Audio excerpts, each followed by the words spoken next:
Hello everyone, स्वागत आप सभी का आपके अपनी YouTube channel IT foundation classes में। तो गाइस, जैसा कि आप सभी को पता है, आईटी एग्जाम्स की शानदार तैयारी के लिए रेगुलर इस यूट्यूब चैनल के माध्यम से प्रीवियस ईयर सॉल्व पेपर्स, इसके अलावा डेमो एग्जाम पेपर, इसके अलावा most important multiple choice questions के जो है रेगुलर वीडियोस में आप सभी तक पहुंचा रहा हूं। तो गाइस, यदि आप लोग फर्स्ट टाइम हमारे इस यूट्यूब चैनल पे हैं तो इसे सब्सक्राइब करें, साथ ही साथ बेल आइकन के बटन को जरूर प्रेस करें ताकि आईटीआई से रिलेटेड सभी यूजफुल और ऑफिशियल वीडियोस रेगुलर आप सभी तक पहुंच सकें। तो दोस्तों, स्टार्ट करते हैं आज का वीडियो। आज के इस वीडियो में गाइस मैं डिस्कस करूंगा इलेक्ट्रीशियन ट्रेड फर्स्ट ईयर वाले स्टूडेंट्स के लिए previous year solve paper, original question paper यहां पर मैं डिस्कस करने वाला हूं ताकि आप लोगों को पता चल सके कि किस तरह के क्वेश्चन जो है डीजीटी की ओर से आईटीआई स्टूडेंट से पूछे जाते हैं। तो आप लोग जो है अपने एग्जाम्स की शानदार तैयारी के लिए इस वीडियो को एंड तक जरूर देखेगा। तो गाइस, बिना वक्त बर्बाद किए हुए स्टार्ट करते हैं आज का वीडियो। यहाँ पे देखिए, फर्स्ट क्वेश्चन है, शॉर्ट सर्किट टेस्ट द्वारा ट्रांसफॉर्मर की किस हानि का निर्धारण किया जाता है। ट्रांसफॉर्मर से रिलेटेड यहाँ पे क्वेश्चन पूछा गया है। और ट्रांसफॉर्मर में जो है आप सभी को पता होगा, दो तरीके के हम टेस्ट करते हैं।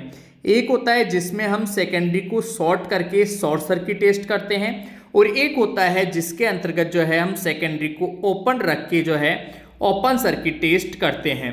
शॉर्ट सर्किट टेस्ट से रिलेटेड यहाँ पे क्वेश्चन पूछा गया है, और शॉर्ट सर्किट टेस्ट में जो है हमें कॉपर लॉसेज यानी कि ताम्र सतियां जो है वो ज्ञात होती है। ठीक है, शॉर्ट सर्किट टेस्ट में कॉपर लॉसेस ज्ञात होते हैं, और ओपन सर्किट टेस्ट में जो है हमें आयरन लॉसेस, जिसे हम लोहे सतियां कहते हैं, वो ज्ञात होती है। ठीक है, तो यहाँ पे देखिए शॉर्ट सर्किट से रिलेटेड क्वेश्चन था। शॉर्ट सर्किट टेस्ट से हमें ताम्र सतियां ज्ञात होती है, जिसे कॉपर लॉसेस ताम्र सतियां कहते हैं। ऑप्शन डी इसका राइट आंसर हो जाएगा।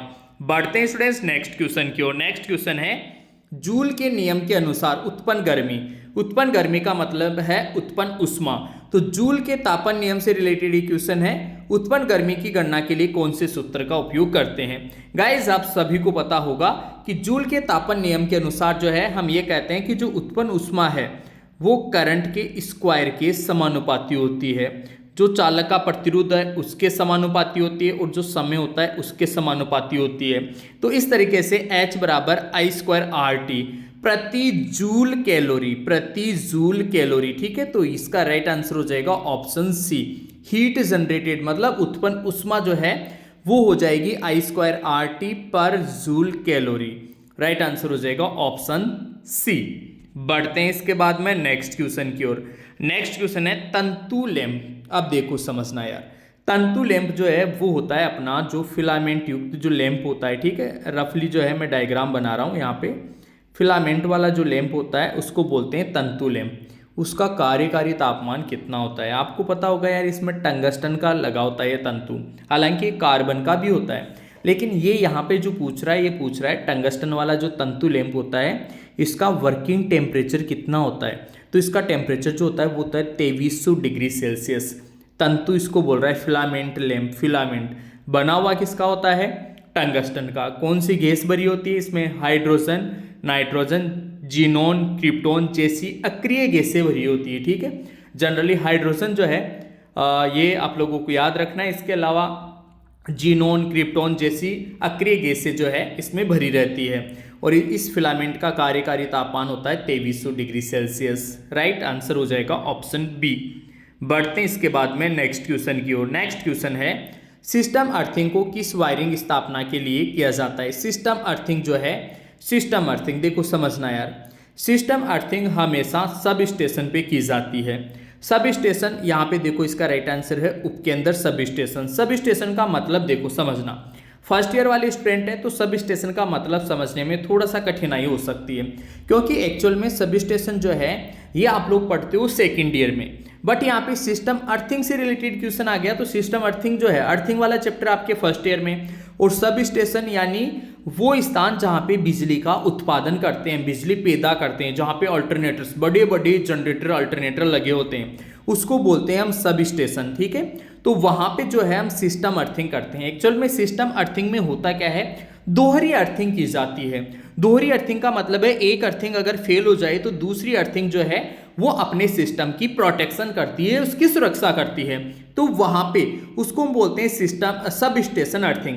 अब सब स्टेशन जो है जनरेटिंग स्टेशन हो सकता है, या फिर उसके बाद में जो अपना जीएसएस ग्रिड सब स्टेशन जहां पे बड़े बड़े ट्रांसफॉर्मर्स लगे होते हैं। तो ट्रांसफॉर्मर एक तो देखो अल्टरनेटर होता है, ठीक है, अल्टरनेटर बड़े बड़े अल्टरनेटर्स होते हैं, जनरेटर्स, उनकी भी हम सिस्टम अर्थिंग करते हैं। और इसके अलावा जो ग्रिड सब स्टेशन होते हैं, पावर हाउस जिसे हम जनरली कहते हैं, वहां पे बड़े बड़े ट्रांसफॉर्मर्स लगे होते हैं। इन ट्रांसफॉर्मर्स की भी दोहरी अर्थिंग की जाती है, वहां पे एक तरीके से सिस्टम अर्थिंग की जाती है, क्योंकि ये क्या है, बहुत महंगे उपकरण है और महंगे उपकरणों की प्रोटेक्शन सुरक्षा करना बहुत ज्यादा आवश्यक हो जाता है।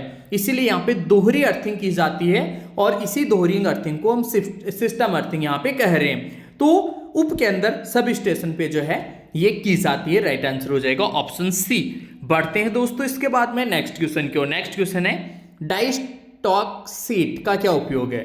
डाई स्टॉक सेट, तो देखो यार, डाई स्टॉक सेट जो है वो होता है जो भी सिलेंड्रिकल पाइप वगैरह होते हैं उनमें जो चूड़ियां होती है, थ्रेड का मतलब है चूड़ियां, थ्रेड काटना मतलब चूड़ियां, बेलनाकार पाइप पर बाह्य थ्रेड काटना, उसके लिए हम यूज करते हैं डाई स्टॉक सेट का, ठीक है, डाई स्टॉक सेट इसका यूज करते हैं हम। कोई भी सिलेंड्रिकल पाइप है तो उसमें चूड़ियां काटने के लिए। ऑप्शन सी इसका करेक्ट आंसर हो जाएगा।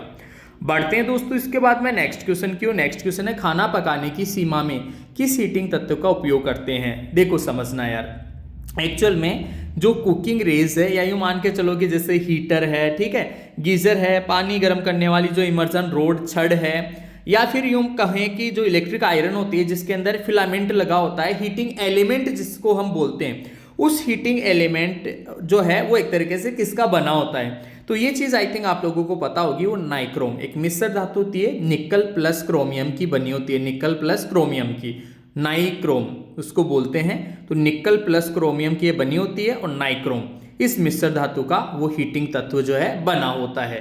हीटिंग तत्व मतलब जो उष्मा उत्पन्न करता है, बिल्कुल जो एक रक्त तप्त हो जाता है, बिल्कुल लाल कलर का, रेडिश कलर का जो है हो जाता है, वो हीटिंग एलिमेंट जो है नाइक्रोम का बना होता है। ऑप्शन डी इसका करेक्ट आंसर हो जाएगा।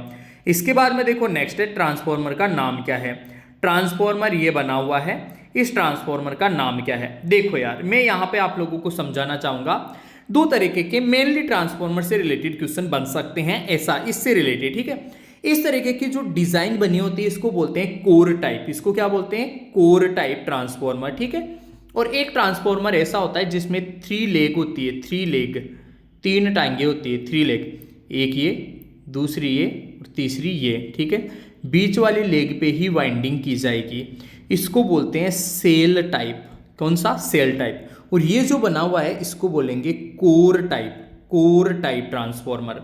और ऐसा अगर हो बीच में यहाँ वाइंडिंग की हो और ये दोनों टांगे जो है ऐसे खाली रहती है, ठीक है, इसको सेल टाइप बोलते हैं। ये कोर टाइप है, ये सेल टाइप है। तो कोर टाइप है। अब ऑप्शन में अपन देखेंगे तो भी अपन को आंसर मिल जाएगा कोर टाइप, ठीक है।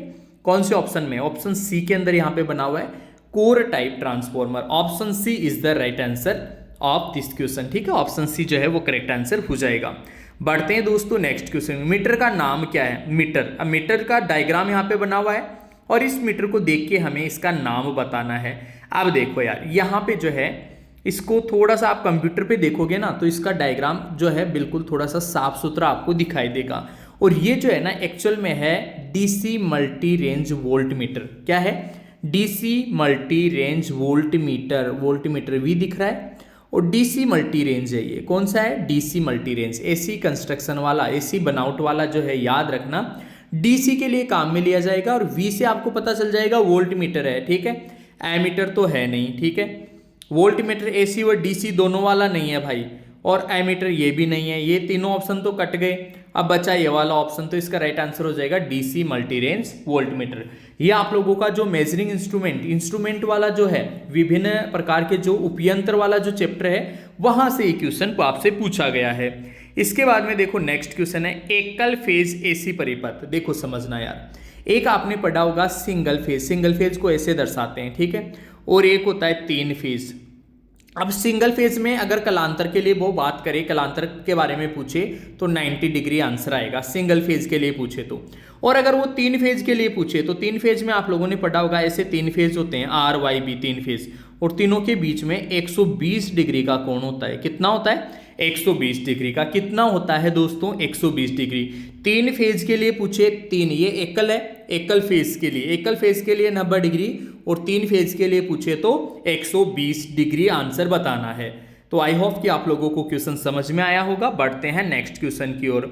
नियॉन लैंप में विद्युत धारा का कौन सा प्रभाव होता है? नियॉन लैंप में विद्युत धारा का प्रभाव, नियॉन लैंप में गैस आयनाइजेशन इफेक्ट होता है, गैस आयनाइजेशन इफेक्ट। देखो समझना यार, नियॉन लैंप जो होता है ना, उसमें क्या है, ऐसा लैंप है और उसमें एक तरीके से यूं मान के चलो कि जैसे 2 फिलामेंट है, वो आपस में संपर्क में नहीं रहते। उसमें क्या होता है, एक जैसे आप सप्लाई दोगे यहाँ से, तो उसमें इलेक्ट्रॉन्स एक टर्मिनल से निकल के ऐसे इसमें गैस भरी होती है, नियॉन गैस। नियॉन लैंप में तो नियॉन गैस मेनली भरी होती है, और यहाँ से इलेक्ट्रॉन्स हवा के माध्यम से, मतलब जो अंदर गैस भरी हुई है उसके गैस के माध्यम से यहाँ से यहाँ तक जाते हैं इलेक्ट्रॉन्स। तो ये क्या है, गैस भरी हुई है, इसीलिए गैस आयनीकरण प्रभाव, गैस भरी हुई है इसके अंदर, उस गैस की वजह से प्रकाश उत्पन्न कर पाता है, एक तरीके से प्रकाश उत्पन्न करने में सक्षम हो पाता है, इसीलिए उसको बोलेंगे गैस आयनीकरण प्रभाव। ऑप्शन डी इसका राइट आंसर हो जाएगा।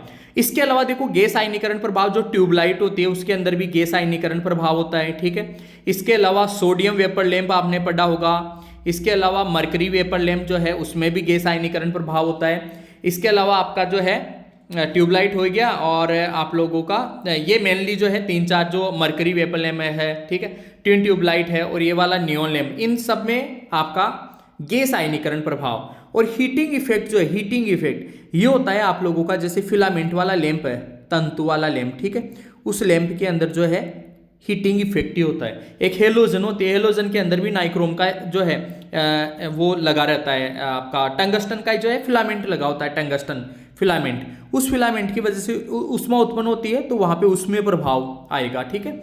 और बाकी यहाँ पे इन सभी लैंप में जो है आपका गैस आयनीकरण प्रभाव होगा। ऑप्शन डी इसका राइट आंसर हो जाएगा। इसके बाद में देखो नेक्स्ट है बैटरी आवेशक, मतलब बैटरी जो चार्जर है में fine selector switch. Selector switch तो क्या करता है यार, धारा रेटिंग को सिलेक्ट करता है, धारा रेटिंग का चुनाव करता है। बैटरी आवेशन में याद रखना, आवेश का चुनाव नहीं करेगा, आवेशन विधि का चुनाव नहीं करेगा, वोल्टेज प्रास का चुनाव भी नहीं करता। जो सेलेक्टर, फाइन सेलेक्टर स्विच होता है वो करंट को डिसाइड करता है। किसको डिसाइड करेगा? करंट को, करंट कितना गुजरना चाहिए, करंट बैटरी के अंदर जो है, बैटरी चार्जर में करंट को सिलेक्ट करता है, करंट रेटिंग को। ऑप्शन ए इसका राइट आंसर हो जाएगा। इसके बाद में नेक्स्ट क्वेश्चन नंबर 12 है, क्रिम्पिंग से क्या फायदा है? क्रिम्पिंग टूल जो होता है ना, उससे क्या फायदा है? ढीले संयोजनों को टालना। ढीले संयोजन को एक तरीके से यार, क्रिम्पिंग टूल क्या करता है? क्रिम्पिंग टूल किसी भी कोई भी जॉइंट है उसको जकड़ता है एक तरीके से। जैसे मान लो एक वायर ये है और इसके ऊपर कोई लग कसना है, या फिर कोई दूसरा वायर जो है उनको एक तरीके से जकड़ता है, टाइट करता है। तो अवॉइड लूज कनेक्शन, ढीले संयोजन से क्या बच जाएंगे, ढीले संयोजन को टालना। तो ये क्रिम्पिंग टूल का काम होता है। आप लोगों को समझ में आया होगा, बहुत ही इजी सा क्वेश्चन था, ऑप्शन डी इसका राइट आंसर होगा। नेक्स्ट क्वेश्चन है, आइए नियम के अनुसार पावर उप परिपथ। देखो यार, 2 तरीके के परिपथ होते हैं, एक होता है light and fan, light and fan. तो लाइट एंड फैन के अंदर जो है केवल 800 वाट तक का यूज हो सकता है, लोड 800 वाट तक, 10 पॉइंट उसमें ले सकते हैं, 10 पॉइंट, ठीक है। और हाँ, यहाँ पे देखो जो पावर उप परिपथ की बात कर रहा है, तो इसमें 3000 तक लोड हो सकता है, और केवल 2 पॉइंट ले सकते हैं, केवल 2 पॉइंट। याद रखना भाई, पावर उप परिपथ है, 3000 वाट तक जो लोड हो सकता है, और 2 पॉइंट ले सकते हैं, 2 पॉइंट। लाइट एंड फैन वाला जो लोड होता है उसमें 800 वाट तक अपन जो है लोड कनेक्ट कर सकते हैं, जोड़ सकते हैं, 10 पॉइंट वहां पे हो सकते हैं। तो इसका राइट आंसर हो जाएगा ऑप्शन बी। नेक्स्ट क्वेश्चन है, वायरिंग विधि का नाम क्या है? ये देखो, ये वायरिंग विधि है, इसको देख के आप लोगों को पहचान करना है, ठीक है, कौन सी वायरिंग विधि है। तो ये लूपिंग कनेक्शन है। कौन सा है? Looping back method. कौन सा मेथड है? Looping back method. वायरिंग के जो भी मेथड है वो तो आपको देखो प्रैक्टिस से ही पता चलेंगे, ठीक है, इसका कोई डायरेक्ट शॉर्टकट तो है नहीं। ये लूपिंग मेथड है। कौन सा है? Looping back method. Option D जो है इसका करेक्ट आंसर हो जाएगा। नेक्स्ट क्वेश्चन है, कला उपकरण मीटर का उद्देश्य। Phase sequence. अब देखो यार, नाम से पता चल रहा है फेज सीक्वेंस।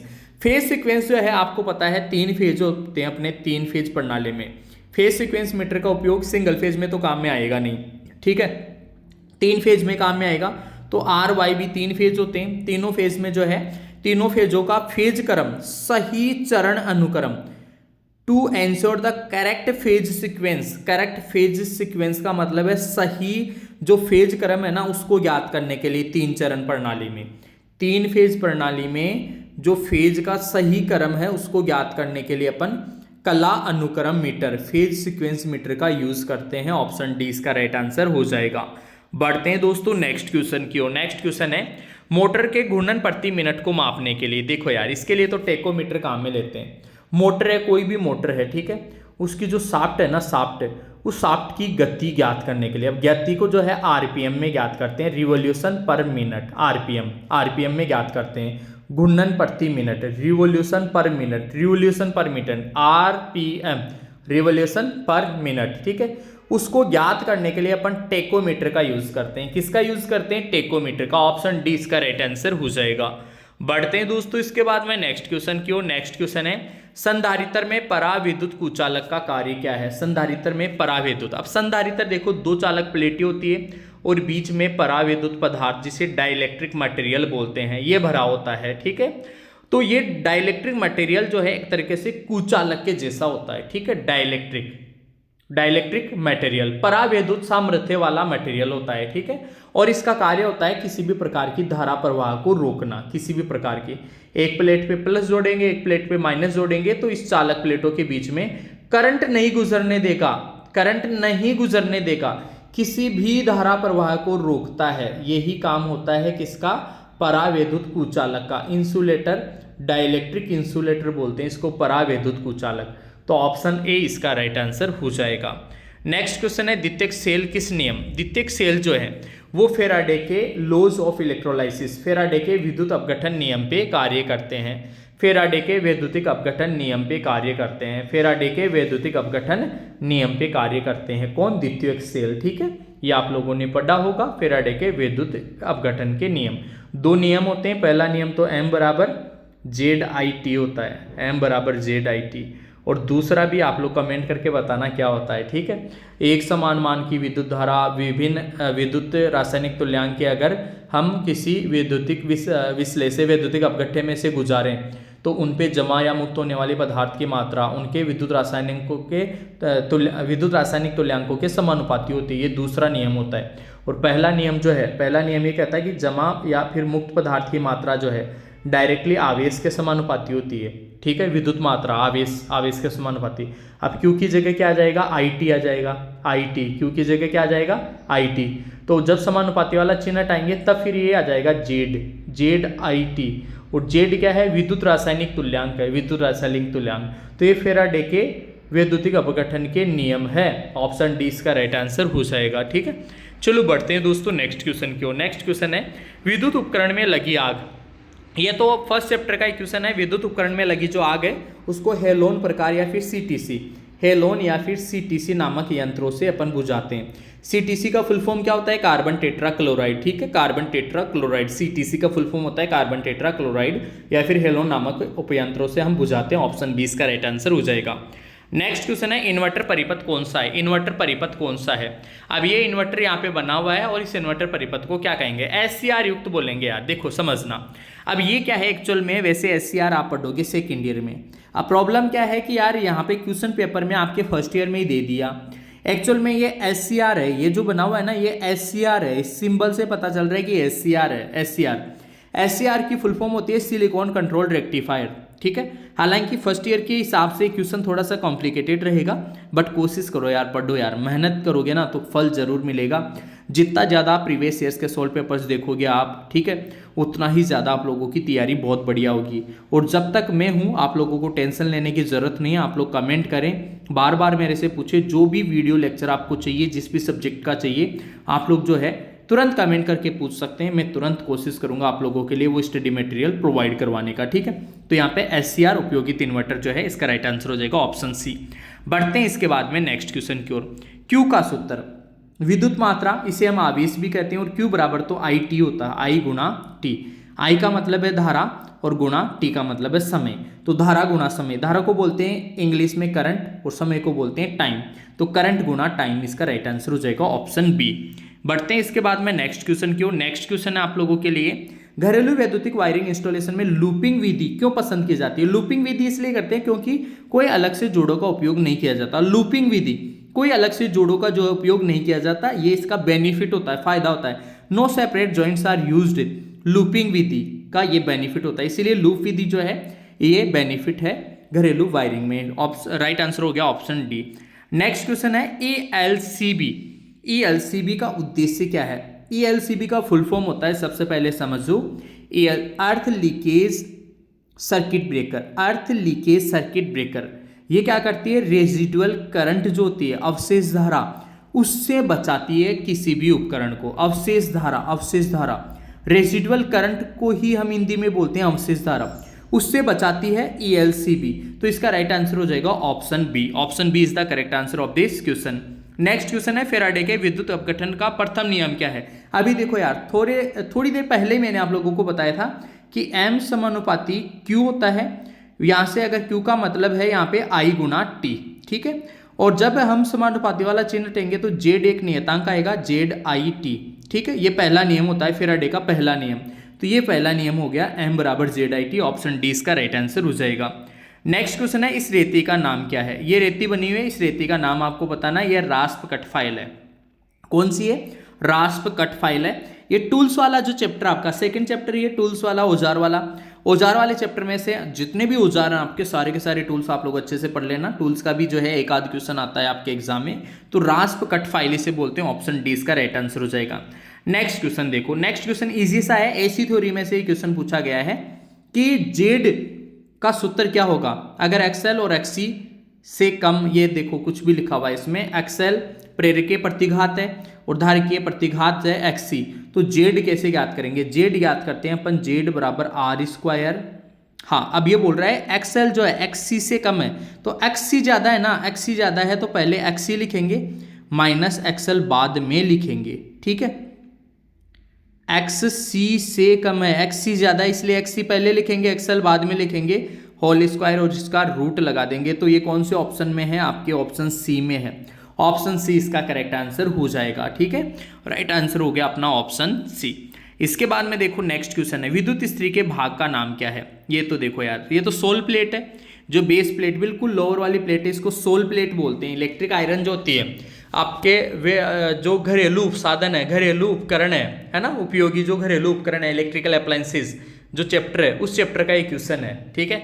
तो यहाँ पे ये बिल्कुल जो सोल प्लेट है ना, बिल्कुल बेस वाली, उसको सोल प्लेट बोलते हैं। तो राइट आंसर हो जाएगा ऑप्शन बी।